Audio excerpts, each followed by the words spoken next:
हरियाणा के एक छोटे से गांव सोनपुर के किनारे एक घना जंगल था, जिसे गांव वाले काला वन कहते थे। कहा जाता था कि उस जंगल में रात को अजीब रोशनी दिखती है और वहां जो भी गया वापस खाली हाथ नहीं लौटा। पर कई लोग लौटे भी नहीं। गांव के लोग जंगल से डरते थे, लेकिन एक आदमी था जो डर को अपनी हिम्मत बना चुका था। किसान सोमू। उस साल गांव में बारिश नहीं हुई थी। तालाब सूख गए, कुएं सूख गए, खेतों में दरारें पड़ गईं। हर किसान की आंखों में निराशा थी। सोमू के पास बस 3 बीघे जमीन थी। फसल सूख चुकी थी और घर में खाने को 2 मुट्ठी अनाज भी नहीं बचा था। सोमू अपनी पत्नी गौरी से, गौरी, अब कुछ करना होगा, नहीं तो बच्चों का पेट कैसे भरेगा। गौरी घबरा कर बोली, क्या करोगे सोमू? जंगल में मत जाना, लोग कहते हैं वहाँ भूत रहता है। सोमू मुस्कुराकर बोला, भूत नहीं गौरी, वहां भगवान की बनाई धरती है, शायद वहीं हमारी उम्मीद छिपी हो। अगली सुबह सोमू जंगल की ओर निकल पड़ा। जंगल की हवा ठंडी थी, पर सन्नाटा डरावना। चारों ओर ऊंचे पेड़, लताएं और अनजान पक्षियों की आवाजें। चलते चलते सोमू को एक पुराना कुआं दिखा, जिसके आसपास जमीन हरी भरी थी, जबकि बाकी जंगल सूखा पड़ा था। वह आगे बढ़ा तो उसे मिट्टी में कुछ चमकता दिखा।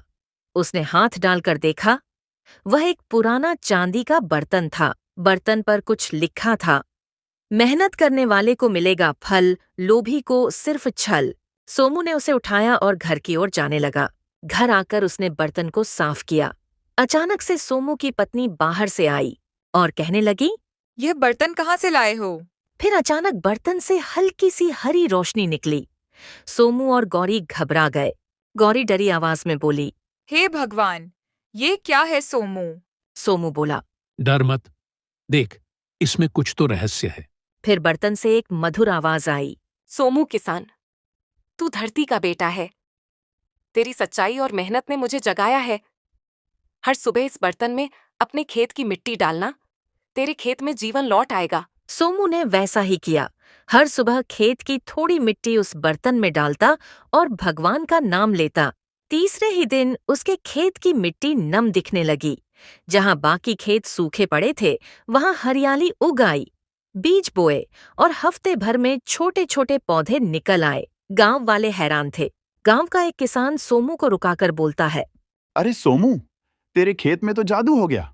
कहाँ से लाया ये पानी? सोमू हंसते हुए बोला, न पानी न जादू, बस मेहनत और भरोसा भाई। लेकिन वो जानता था ये जंगल का वरदान था, जो मेहनती इंसान की सच्चाई से जागा था। गांव के जमींदार भैरव सिंह को जब यह बात पता चली, तो वह रात में सोमू के घर आया। भैरव सिंह सोमू से बोला, सोमू, वो बर्तन मुझे दे दे। तेरी जैसी जमीन तो मेरे पूरे खेतों को सींच देगी, चाहे जितना पैसा मांग ले। सोमू जमींदार से बोला, माफ करना ठाकुर, ये बर्तन किसी सौदे का नहीं, ये मेरे खेत की मिट्टी की पहचान है।